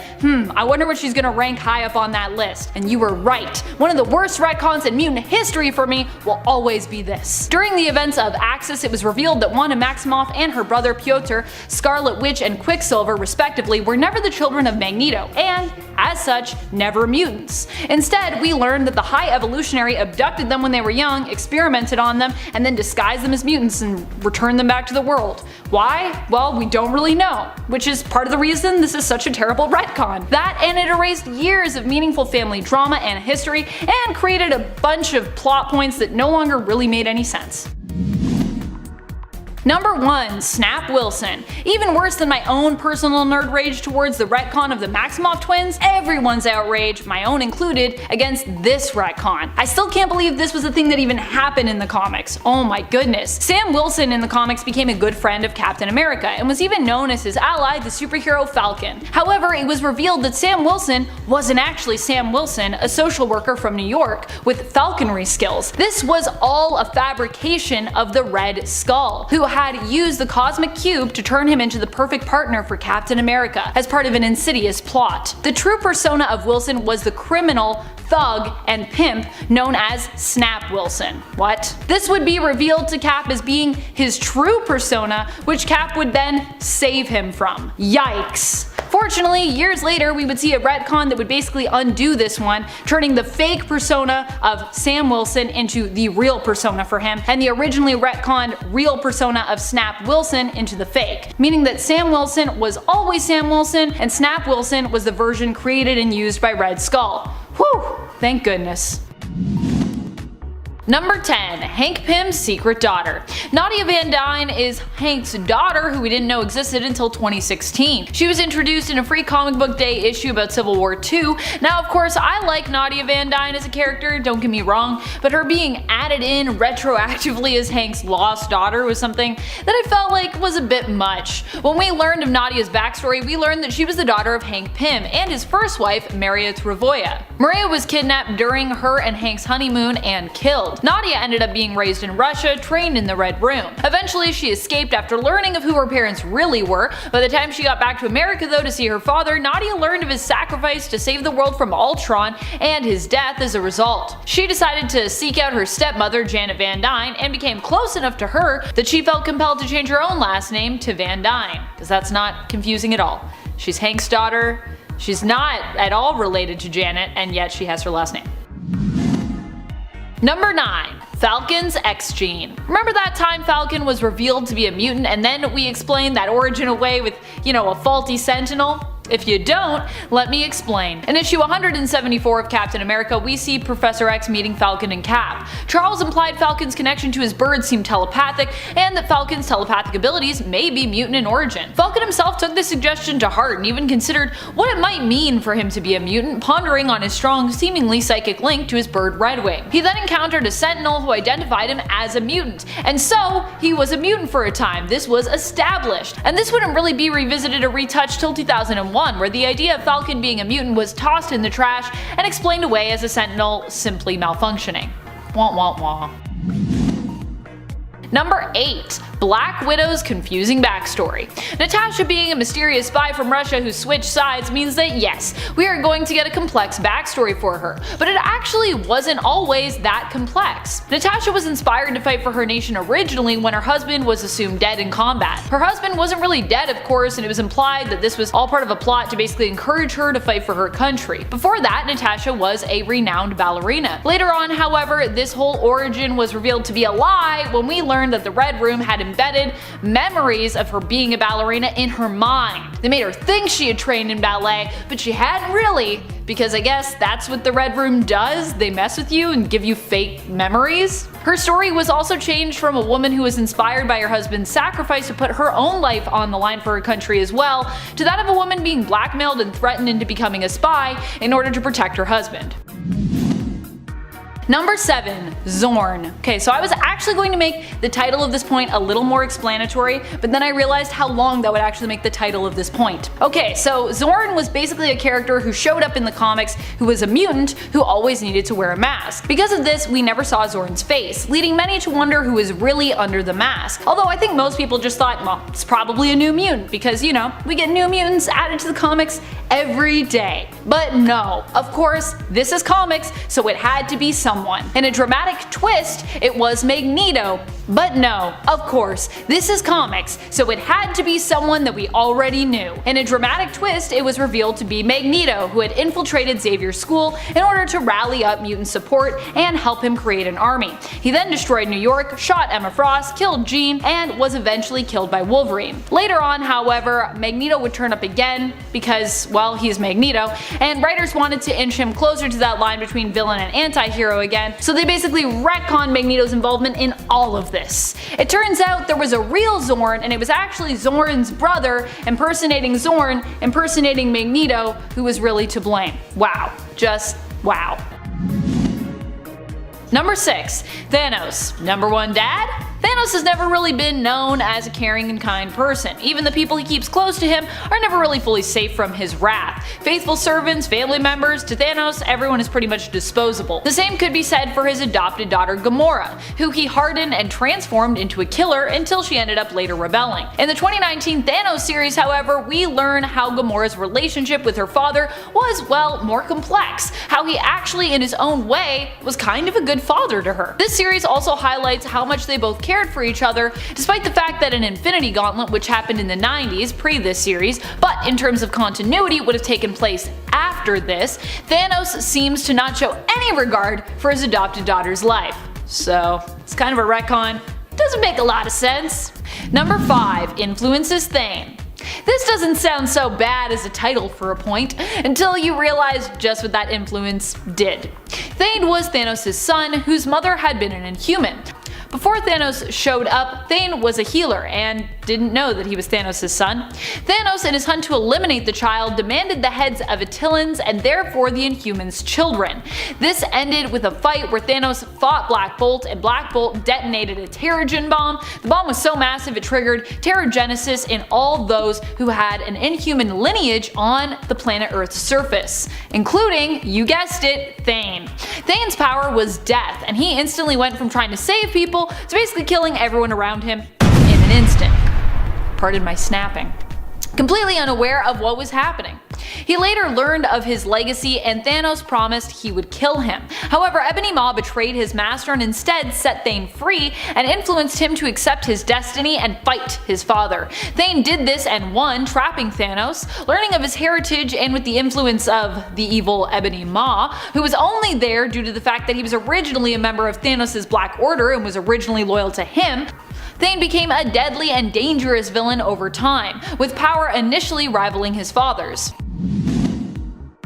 Number 4. Spider Destiny. Now you know me, I love the Spider-Verse, I love spider totems, but not all fans share my bizarre obsession with the Spider-Verse and Spider-Geddon stories and the villains known as the Inheritors. I swear I'm like the only person that really loves the Inheritors. If you also love them, let me know in the comments. Show yourselves. With these stories came a pretty huge retcon, which basically implied via learning about the Great Web and the spider totems placed within it that every spider, man, or person had a kind of destiny to become that spider person.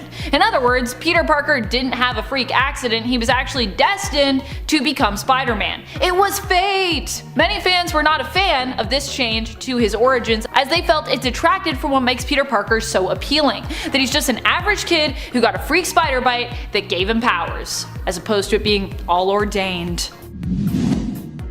Number 3. Norman Osborn and Gwen Stacy's relationship. This little frightening retcon was added during the Sins Past story. It also made Peter look like an insensitive jerk, just for good measure as well. The story here that was added in was that Gwen Stacy had an affair with Norman Osborn, a man who was much older than her at the time and who would go on to be responsible for her death. This affair resulted in Gwen becoming pregnant with twins, which she secretly gave birth to. Norman then raised these children, lying to them that they were actually the children of Spider-Man and Gwen, and that Spider-Man had killed their mother, turning them into misguided villains. This was not a retcon anyone needed, but hey, it was one that we got. Number 2. Aunt May's death. Remember when Aunt May died, but it wasn't really Aunt May but an actress who had actually died while impersonating Aunt May? Yeah, that was a weird villainous plot. What we saw in the comics as an elderly Aunt May's death was later retconned into being one of the weirdest and most elaborate plots of Green Goblin's criminal career. It was later revealed that the woman who was dead and buried and who we thought had been Aunt May was actually an elderly actress who happened to be on her deathbed and who had agreed to take on one last role in order to torment Spider-Man? Prove how great of an actress she was? Her motives are pretty foggy. Maybe Green Goblin agreed to pay any surviving relatives of hers a ton of cash? I honestly don't know. What had really happened was this actress had been genetically altered to exactly match Aunt May's genes, meaning no one at the hospital suspected this imposter to be a fake. She died after revealing to Peter that she knew he was Spider-Man and was even buried in Aunt May's intended plot next to Uncle Ben for a time. That is, of course, until we all learned that Aunt May was really still alive and this had been some kind of bizarre ruse. Number 1. Clone Saga. I won't deny that in my time on this channel I've come to actually somewhat love elements of the Clone Saga. I originally disliked Clone Saga when I started working here, but I very much have come to appreciate parts of the story and to acknowledge that without Clone Saga, we wouldn't have some very awesome characters like Ben Reilly and Kane Parker. However, one thing I still cannot get over is how long Marvel spent tricking everyone with this story. People spent 20 years thereabouts thinking they were reading Spider-Man, as in Peter Parker, only to find out that all those stories were not his, but actually belonged to a clone. Granted, at least it was a pretty cool clone who we'd all come to love after. But at the time, this was a pretty shocking and frustrating revelation after years of stories, and it left a lot of fans feeling betrayed at the time. Number 10. Jean Grey was resting the whole time. After Jean Grey died as part of the Phoenix Saga, everyone was left flabbergasted. During the story, we'd seen Jean merge with the Phoenix Force, become insanely powerful, lose control over this power, become corrupted and dark, basically become a huge supervillain, and finally sacrifice herself, knowing that if she didn't, it would only end badly. Or worse than badly, because it was already pretty bad. Jean Grey, one of the original X-Men team, was dead. Or so it seemed. Later on, Marvel would want to revive the original X-Men team and bring them together on a new team and comic series called X-Factor. So Jean needed to come back to life. But hey, she was dead. So we got the added story to explain that the version of Jean that had died wasn't really her, but was a separate entity known as Phoenix. Sort of this merged thing. Wasn't really Jean. Jean herself was resting comfortably in a pod beneath the ocean, still lived, and would be able to return. Yay. Number 9. Tony Stark was adopted. Yep, that's a thing that happened. I'm just wondering if this one will show up in the Marvel Cinematic Universe. I can't deny that if we get an Arno as a result, an Arno Stark, I would actually not be too upset with that, even though this retcon's pretty weird. The reason this retcon was such a terrible retcon for Tony was that his parents and their loss always remained a great catalyst and huge emotional plot point for him. Now, of course, just because he was adopted doesn't mean that he can't still love his parents as much as he did and still be as emotionally affected by their death. That's not what I'm saying. But his parents also had a naturally born son that they hid from Tony, who was born before they adopted Tony, and he also didn't know that he was even adopted. Also, there were aliens and alien tech involved in Arno's birth, which explains why this all had to be a secret, but also it's just a lot. All in all, this revelation greatly changed the way Tony saw his parents and made their relationship more complex. And I don't know if either of those things needed to happen. Number 8. Hail Hydra. One of the most shocking moments in Marvel's comic history was when it was revealed that Captain America was actually a sleeper agent for Hydra the whole time. Say what? The guy who for years was diametrically opposed to Hydra and all their beliefs, who had tried and succeeded to foil their plots countless times, was a Hydra agent? How could this be? Well, apparently all those wins were a part of his doing a very good job to convince us all and trust him so that he could stab us in the back at the right moment and take over America, becoming Hydra Supreme. Fortunately, this evil version of Captain America would later be revealed to have been created by Kobik, a living sentient version of the Cosmic Cube who was manipulated into making this retcon happen. What's more, the true Captain America still existed within the shards of the Cosmic Cube and would return once more to defeat his evil self, fixing the timeline. So, I mean, at least this retcon ended up not staying permanent, but still, it's pretty weird. Number 7. Killed his mother. He just likes to kill everyone in his family pretty much. Granted, his mother did try to kill him when he was born, so this feels almost somewhat poetic. In the series Thanos Rising, we saw more into Thanos' origins and backstory as a youngster. Here we see him become more and more obsessed with death, specifically Lady Death, starting out with a weak stomach but growing to enjoy murdering animals, other children his age, and eventually killing his own mother, searching for something that would help him find who he was. Oddly enough, he thought killing his mother Suisan would make him somehow feel like or become less of a monster? As she had threatened him with a scalpel when he was just a baby, driven mad by his appearance, he also attacked her with one, tying her up and gagging her before cutting her open. Also, what's with that sexy position that she's in when all of that's happening? That's weird. Number 6. Child Killer. You wouldn't think that Thanos would make a great father, and he doesn't really. But that hasn't stopped him from siring many children throughout the galaxy and adopting others at times. Gamora is his adoptive daughter, but he also has a naturally born son named Thane. In fact, Thanos even attempted to find his son at one point during Infinity. He didn't want to find him to reconnect though, or repair a lost or severed connection. He wanted to find his son in order to kill him. Not knowing where to look, he decided the best course of action was to kill as many children within Thane's possible age group as possible. Thanos disguised this plot as one of conquest, ordering planets to pledge fealty to him and offer a tribute of the heads of their youths between the ages of 16 to 22. Number 5. Doom is never wrong. Some people like Dr. Doom a little too much. I'm probably guilty as being one of those people. To the point that they can't let him be flawed. Doom must be perfect. Well, while Doom may believe that, the reality is it's his flaws that actually help to make him such a great character, and also are important because they are a part of the reason for his villainous nature. Originally, his vendetta started against the Fantastic Four, and more specifically Reed Richards, years ago, when Reed tried to give him pointers on a device he was building. Reed warned Doom that it was unstable, but Doom didn't listen. The device ended up exploding because, well, Richards had been right, scarring Doom's face. Unable to blame himself due to his huge ego, Doom decided to blame Reed, and thus a villain was born. However, retcons have come into play a few times in regards to his origins as to whose fault the device exploding really was. In one retcon, it's actually implied that it's Mephisto's fault, but if that's true, then why has Doom hated Reed so much for pretty much forever. Another retcon implied that Ben Grimm possibly intentionally sabotaged Doom's machine, which is an even worse retcon because it makes Grimm, normally a very lovable character, look like a jerk. Both of these retcons help to buff out Doom's flaws at the expense of making his feuds illogical. Number 4. Mass extermination policy.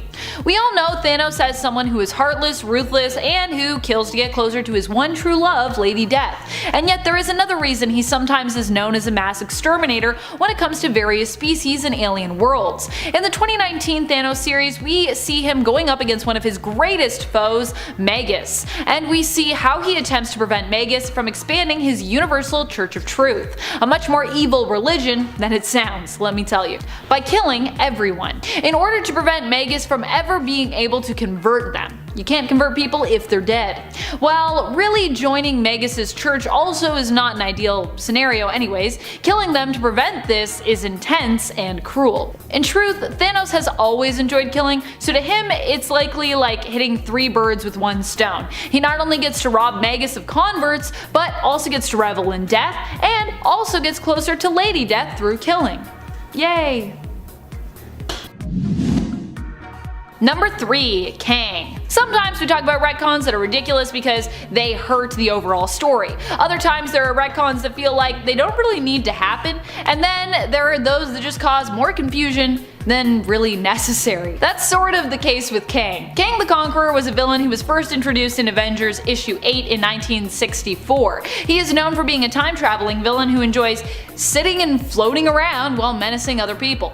As time went on, however, we'd come to discover due to the fact that he's a time traveler, the Kang was actually a bunch of other people, including Immortus and even Iron Lad. While these retcons were sometimes interesting, they don't really add much to his story, and at this point Kang being revealed as just about anyone is so old hat, it's kind of lost its shock value as well. Now we're gonna get him in the MCU. I don't know what that's gonna be like. Could be weird, could be great. Number 2. Sacrifices millions for the love of a lady.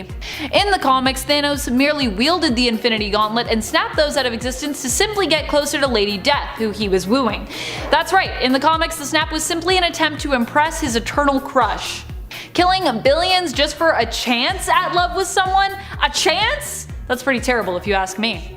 Number 1. Killed Death. If this feels like a paradox, well, it kind of is. But we need to remember, in the Marvel Universe, for Thanos anyways, death is not just a concept, but is also a person, Lady Death, his love. In an alternate universe, however, Death and Thanos have a different relationship, less of an unrequited love story, as Death is posing as Thanos' mother, until Thanos realizes that Death actually has been lying to him, and takes revenge on her by killing her. This doesn't sound so terrible until you realize the ramification of this action, as Thanos does in the story. Basically, killing Death messes with the whole balance of the universe and everything, which, as we've seen in other alternate worlds like the Cancerverse, can be very, very bad. Of course, this doesn't go as terribly as the Cancerverse, as this happens in Earth X, an alternate world known as Earth 9997, and we at least don't have the influence of the many angled ones in this alternate world to worry about. Number 10. Childhood trauma.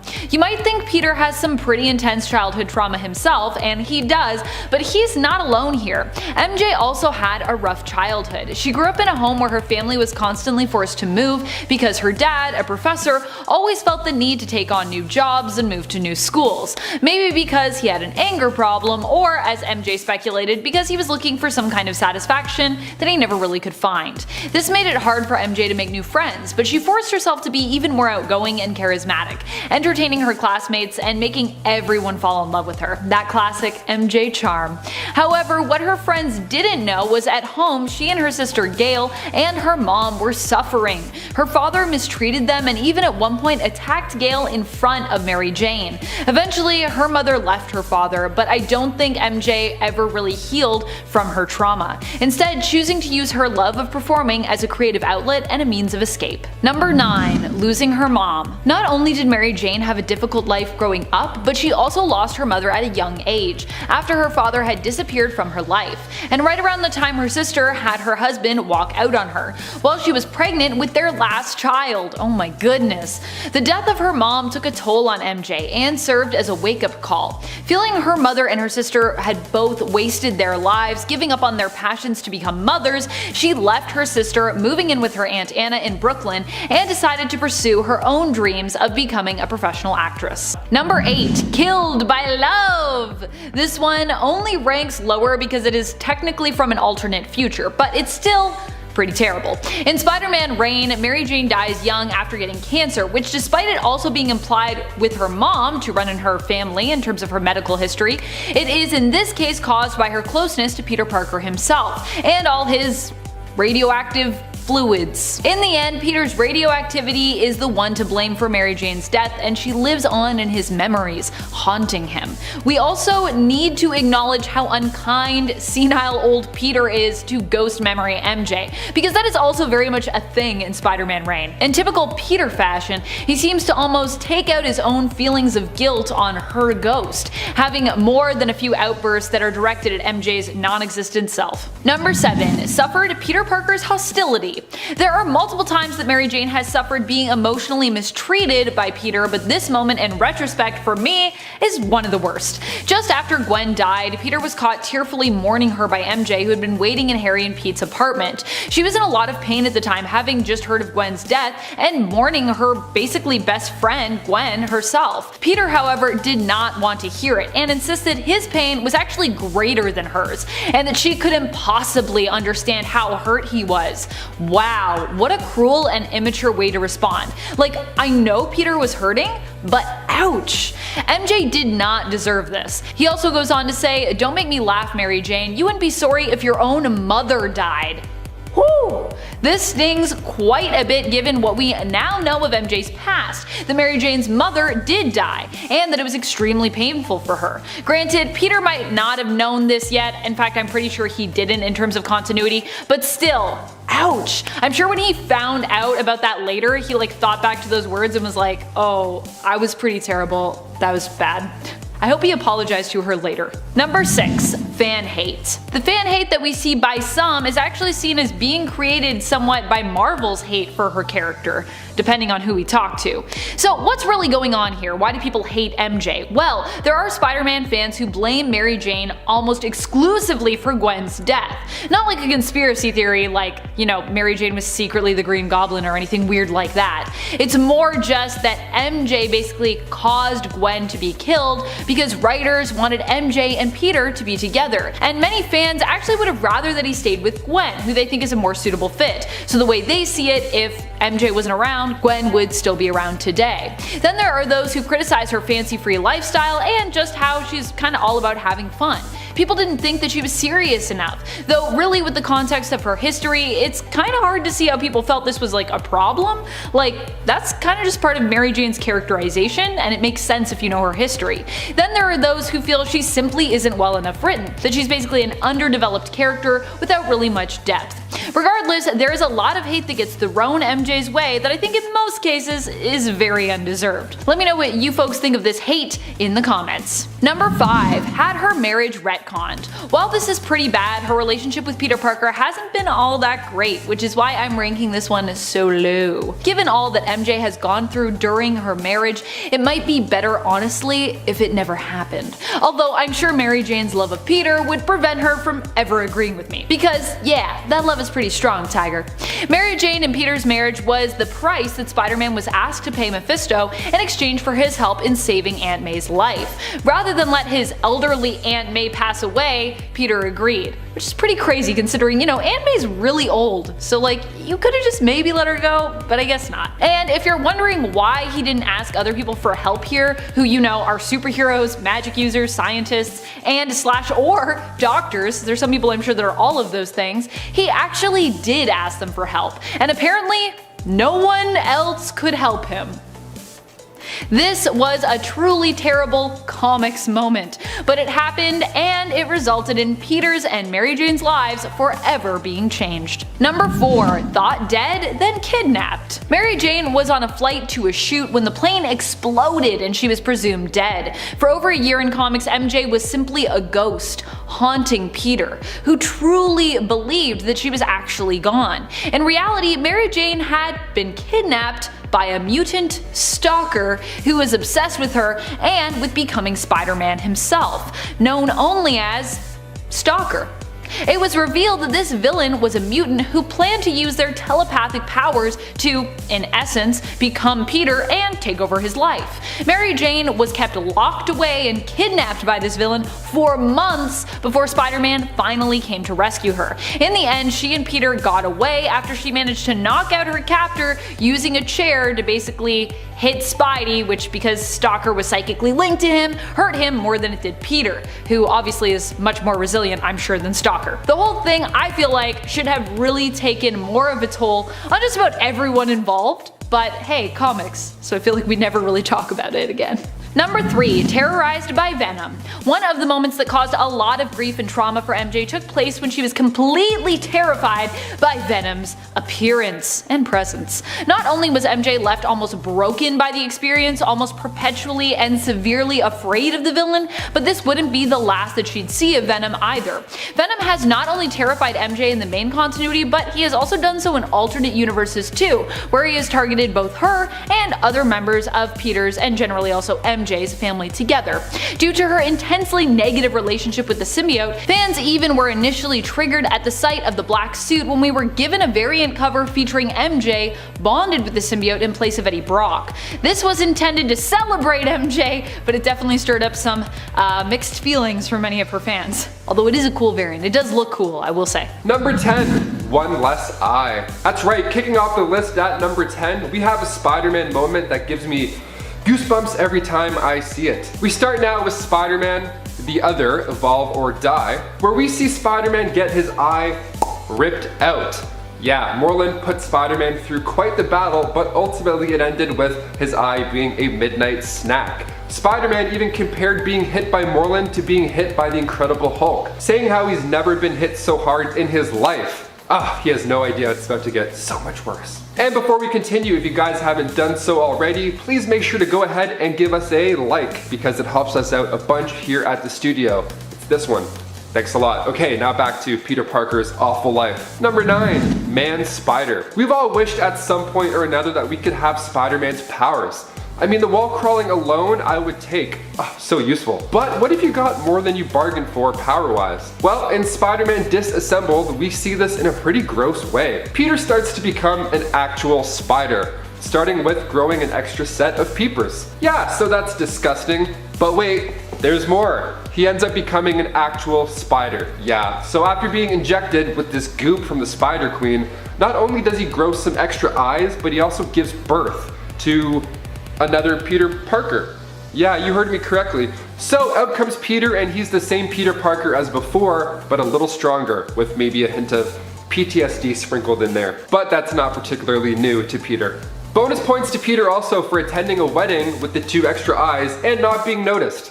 Gotta love Star Trek themed weddings. Get away with everything. Number 8, Venom. Making its debut in Amazing Spider-Man 299, next up on the list we have the introduction of Venom. Venom is a symbiote from the Clintar race, and after making its way to Earth, it eventually wound up in the hands of course, Spider-Man. So this dark symbiote started to make Spider-Man's life better. I mean, he got a cool haircut, started standing up for himself, and the suit made him stronger. It just felt better. But this didn't last too long because the symbiote found its ideal host shortly after Peter ripped it off, and that being Edward Brock. Eddie had visited Our Lady of Saints Church to beg God for forgiveness before ending his own life. And then this alien symbiote bonded with him mentally and physically. Like I said, at this time Peter was there trying to get rid of the symbiote because it was doing more bad than good in his life. Now because it had originally bonded with Spider-Man, he basically is another Spider-Man, kind of.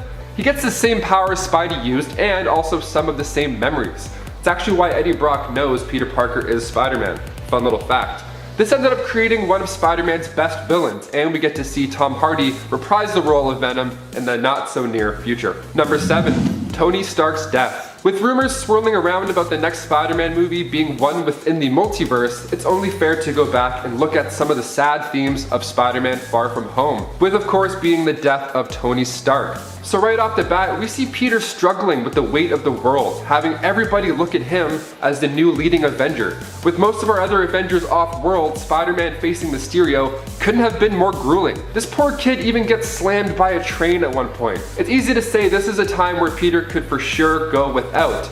Reconnecting with lost friends, dealing with much older classmates like bad boy Brad, who doesn't make the first year back in school easy for Peter at all. That plus Tony Stark's inventory just being handed off to him, that's a lot of responsibility. The kid's going through a lot of pressure and puberty too. I mean, probably.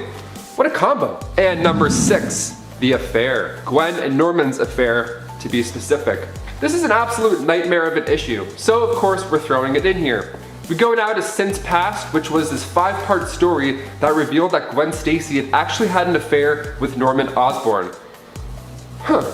And they had kids named Gabriel and Sarah. So he meets them in a pretty wild way. We're introduced to these 2 twin characters, these new mysterious characters, and one of them really resembles Gwen Stacy, like by a lot. So Spider-Man 509, this begins, and it starts with a letter from a dead Gwen Stacy. So Peter starts to analyze the situation and the letter, and eventually finds out the secret that even Mary Jane knew about. So 7 months before Gwen's death, she gave birth to these twins with Norman. But because of Norman's blood, they aged a lot faster. And this wasn't taken too well by comic book fans, as this was written out pretty fast. Still an awful time for Peter, I'd say. I mean, even Mary Jane knew about it the whole time. So many secrets, so little time. Number 5, Doc Swap. This is a body swapping story that might make you pretty uncomfortable. So we go now to the Amazing Spider-Man 700, where we find a dying Dr. Otto Octavius. So Octavius switches bodies with Spider-Man, so that Spider-Man would die in his body and then he would live on inside the body of a superhero and do some good. Not a bad plan. Now the best part of this is that Peter was still inside, a little bit. He was able to remain inside the body and could only communicate with the new webhead, Otto Octavius. It's like your subconscious just talking to you the whole time. It was pretty neat to see this version of Spider-Man as well. And after a few minutes with the new, younger, healthier body, donned himself the new name, the Superior Spider-Man. And number 4, parents are back?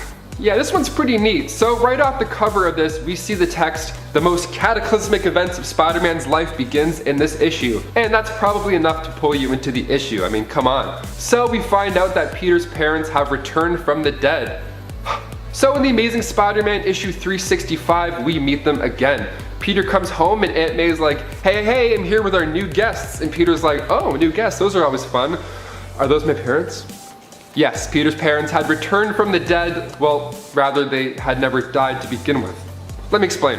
So they went on to explain how they were alive and working for Red Skull in secret for years. Only it was later revealed that they were evil androids the whole time. So his robo-parents were actually collecting some intel about Peter to give back to Chameleon. Chameleon created these fake parents for Green Goblin.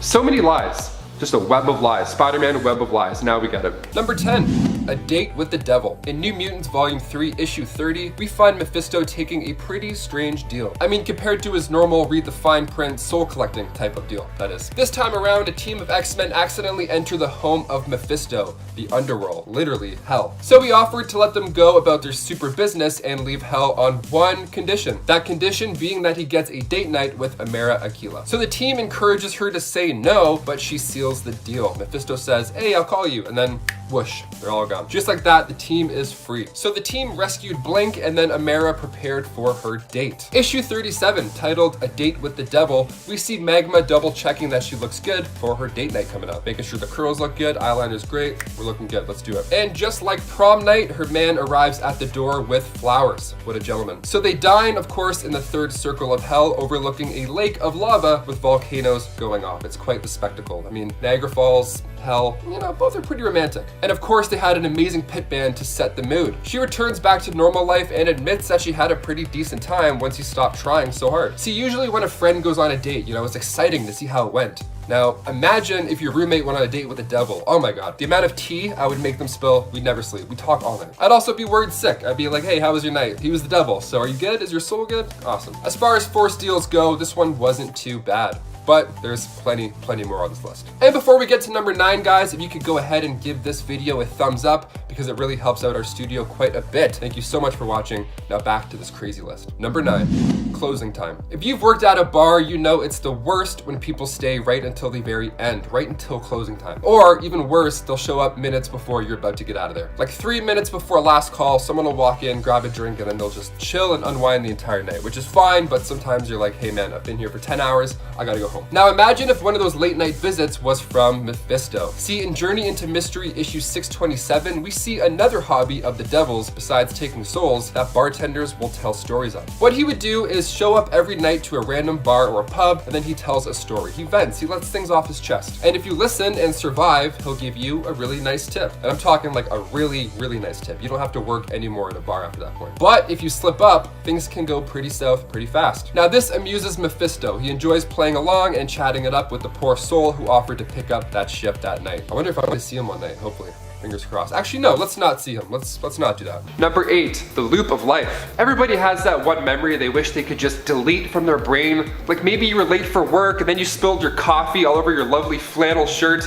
Now, what if you had to relive that nightmare over and over, Groundhog Day style? Well, that's what happens to Zoom. In Flash issue 200, Wally West uses his powers to defeat him, but he freezes him and makes him repeat the worst day of his life over and over and over again. Now, this is why I want to be a speedster. This issue right here, I would love to do this. I would just make everybody chill out in their favorite memory and just kind of lay low. Maybe a couple I'd put in some embarrassing memories, you know? Of course, I mean, I'm a human. Like he looks like he's in so much pain, you could just tell by the dramatic one teardrop. This is literal hell that he's in. He just sits and repeats the line, "He doesn't have a gun, trust me, Ashley," over and over. Poor Hunter Zolomon. I mean, he's not the best guy in the world, but you can't help for feeling somewhat bad. I mean, he's a human. Number 7, after the New 52 retcon, we saw Barbara Gordon in an entirely new way. So Alan Moore released The Killing Joke, and in this comic we see a paralyzed Barbara Gordon from the waist down. She then became Oracle and did a pretty bang up job with the Bat family. Also, she's in a wheelchair. How often do you see that? More inclusion for the win, folks. Let's get it. But with the New 52 retcon, we have Barbara Gordon back as Batgirl. So while some fans are happy with the change, most have expressed quite a bit of rage online, rightfully so. And number 6, death is cool. Flash Comics issue 1, this time it's in the shape of Jay Garrick. So Flash decides it's a smart idea to go and attack a group of villains. Now at this point it's early in the comics and he's just now buckling down with the responsibilities of his new powers. So he goes, I'll go after them, let's do it. So what does he do? He ends up in a chase with a villain named Sir Satan. Cool name. And then he runs his car off the road, literally runs it off the road. Then there he was in terrible shape in the burning car, and Jay, furthermore wanting to take on the superhero responsibilities, decides not to help, but to rather just look cool. Like at least collect his teeth off the dashboard first, you know? Fix his hair, maybe ask him if he needs a band-aid or two. I get it though. If I took down a supervillain, I'd probably talk some shit. I'd do monologues. I would do like Shakespeare monologues while he's burning in his car. And number 5, Earth 51's Joker. Now, halfway through this list, we're thinking maybe he's a bit of a troubled soul. Well, in the Final Crisis event, we see one of the craziest things ever.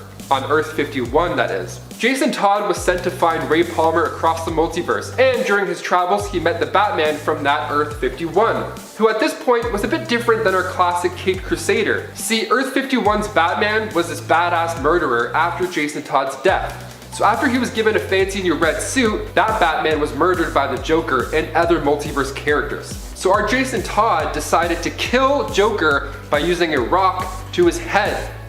Holy shit. I mean, in all fairness, he was laughing at that Batman's dead body, so kind of warranted? I don't know, it's a rock. Number 4, ignoring a call for help. Flash 89 in 1994, Volume 2, Wally West was involved in a civil lawsuit. The plaintiff, Allison Armitage, was injured so badly while Wally was out kicking ass that she ended up having to get her legs amputated. That's how bad this ended up. Now, as if that wasn't bad enough, she said Wally West ignored her when she cried out for help. That of course caused her injury. She wanted $20 million for the whole case. Allison's lawyer was none other than the villain Abracadabra. So Wally thinks that there's something fishy going on, and the Barry Allen Foundation made an agreement that Wally can't use the Flash outfit or persona. Quite the punishment if you ask me, jeez. You're grounded, bucko. But don't worry, him and Allison come to an agreement in the next issue, but regaining the ability to walk was not included in said agreement. Now the best part of this issue has to be the court scene. The Flash goes nuts. He's asked if he did everything he could, and he's like, I'm fast as lightning. And they're like, yes, but did you do what you could? And he's like, I'm super fast though. I don't know.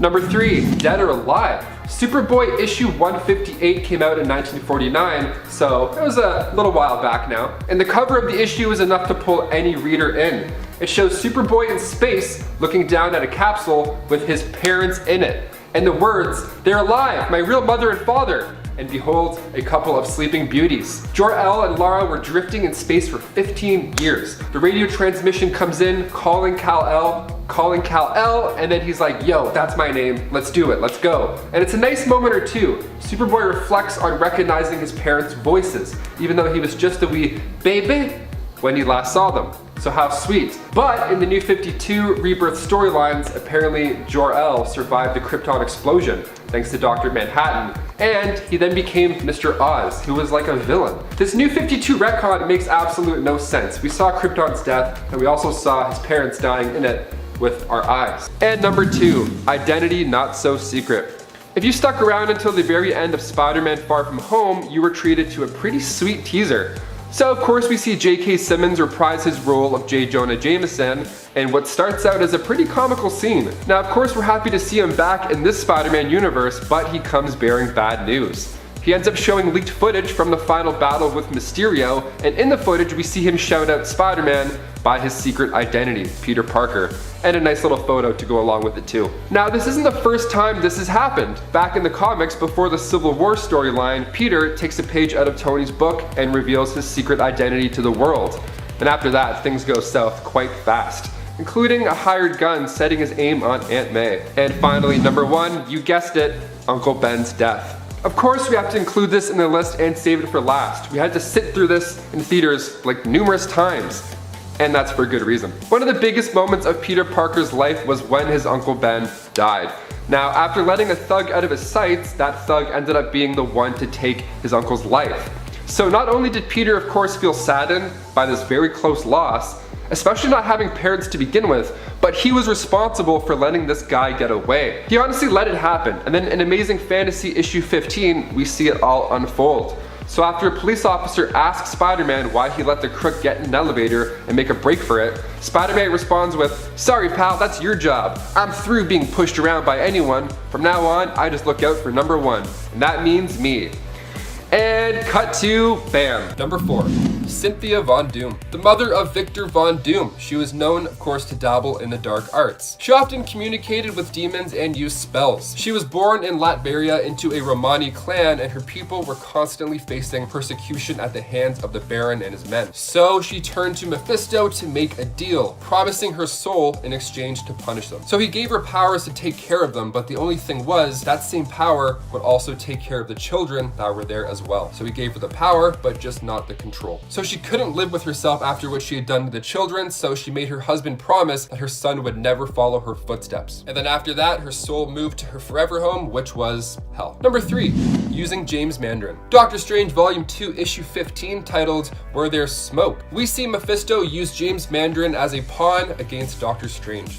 Brutal. So the issue kicks off with Doctor Strange saving a woman from a fire, and when he returns home he meets up with Clea. But before they can even catch up, a man named James Mandarin comes to the door. But he has a knife in his hand and he claims to know who and what Doctor Strange truly is. But Doctor Strange plays it cool, of course. James does not play it cool. See, he wants to be Strange's disciple, so he slashes at his own throat to make Doctor Strange use his powers and save him. What a power play. Also, you're so insane, but power play indeed. So Strange heals him up, of course, and he proudly puts it together that no normal doctor could have patched him up that fast. And then out pops the devil to make things just that much more exciting. So now the next issue is Strange saving his love from the afterlife. So while Strange waits for the help of Wong to get him out of there, he has to then face off against all sorts of illusions and deceptions unleashed by the devil to try and change him into one of the Hell Lord's minions. So Wanda Maximoff is playing a role in Doctor Strange in the Multiverse of Madness. So I feel like WandaVision will introduce Mephisto, and then in his movie he'll have to go in and finish off the Unholy Terrors